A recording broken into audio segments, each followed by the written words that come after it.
How much time does it take to learn the English language? Now coming to an ordinary learner and an extraordinary learner. Left, whether I'm developing fluency, anxiety is there, and little bit of hope. When I say recap and recall, it's not remembering. So when people say fastest ways to learn English, you take a pizza also, the base is very plain.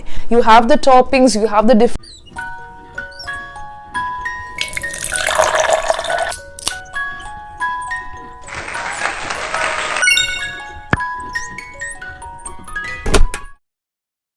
How much time does it take to learn the English language? This is a much anticipated question that I get from almost every learner of different proficiency levels, and of course it's because of pressure, anticipation, and for some due to interest. Now, before answering the question, this is Renee Rose Matthew.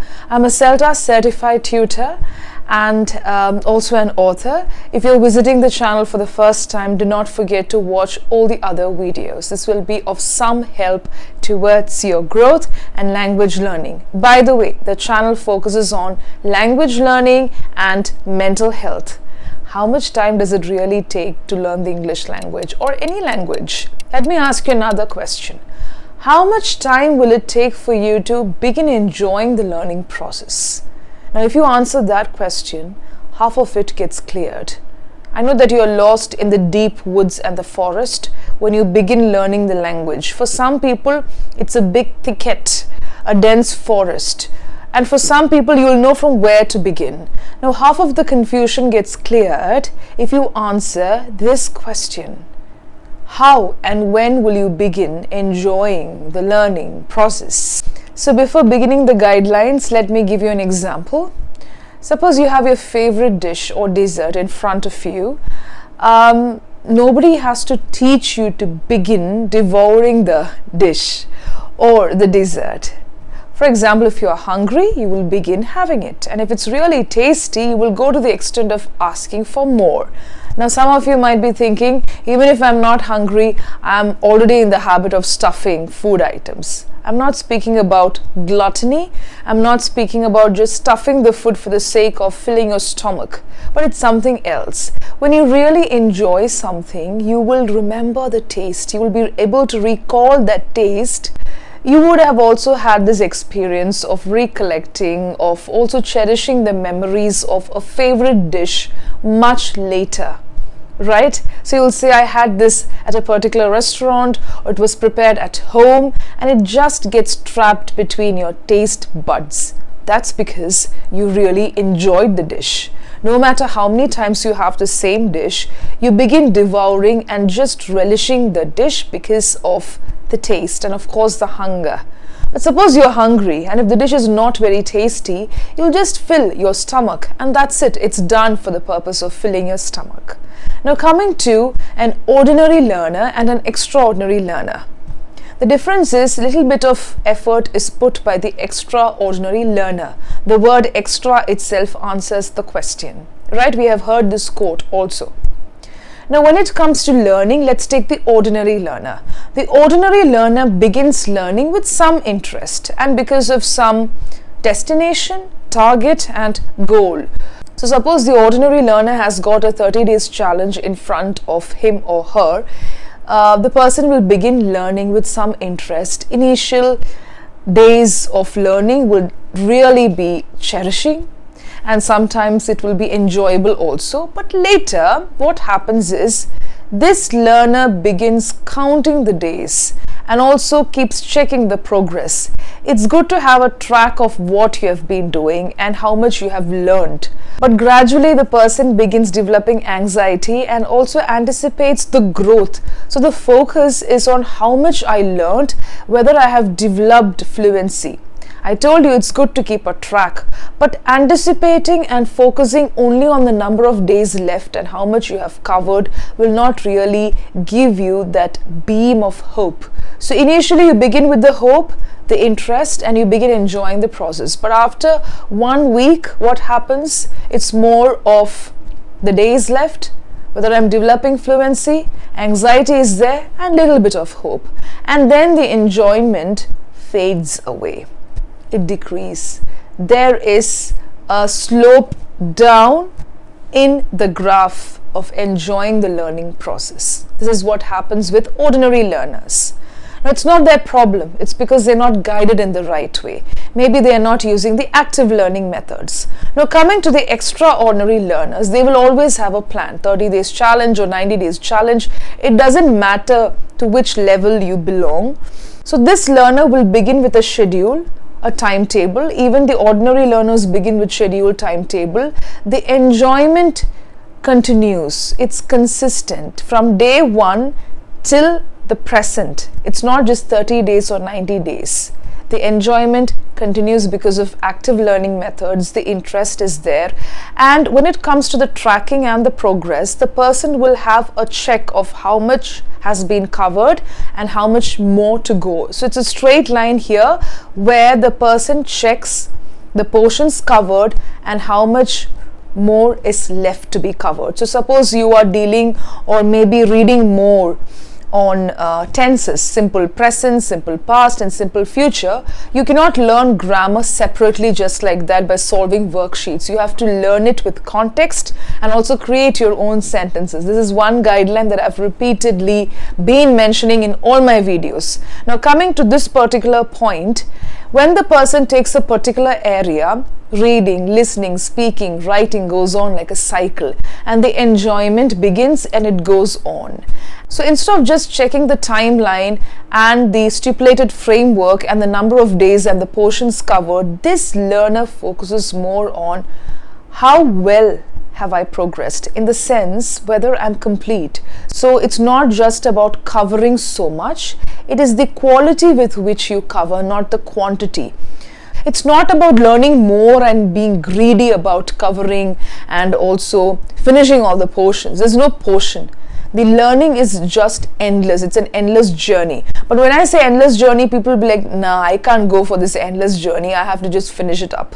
When you have an examination, when you have to pass any competitive examination also, when you enjoy the process, there is a discipline, there is a schedule. It will be more about how much more to go and how much I have covered, but with enjoyment from day 1 till day 30. That is your stipulated framework, and then you take a break and then you recap, recall. Now, when I say recap and recall, it's not remembering all the points, because when it comes to language learning, you just cannot remember the points and then using those points you cannot speak. Because of all the practice that you've been giving to yourself in speech, in writing and all the other modes of learning, you will be able to use your common sense, the presence of mind, and communicate effectively. It's not about remembering all the points. No one will be able to remember all the words, all the phrases, or whatever you have been dealing with, but using it at the right time. So this is how learning begins. Now, as you enjoy the process, the completion reaches maybe 40%, 50%, and then you become a complete learner. One more point is, when it comes to the extraordinary learner, there is anxiety. The person will feel anxious, will anticipate also about how much have I progressed, how much more to go. The nervousness will be there. That's quite natural. Even if you don't want fear to be a part of your life, what if it happens? Nobody invites fear. Okay, it just happens. So if it happens, if it grips and takes hold of whatever you have been doing, then how to tackle, how to manage. I think that is important, more than saying keep it away. And after a period of time, of course, you will not experience the fear. So when it comes to the anxiety level, the anticipation, the nervousness, everything will be experienced by the extraordinary learner also, but there'll be more hope. And this person will introspect, retrospect, look into all the methods, whether it's really working. In the initial phases itself, this person will be able to rectify, and even if he or she is making errors, they will go back.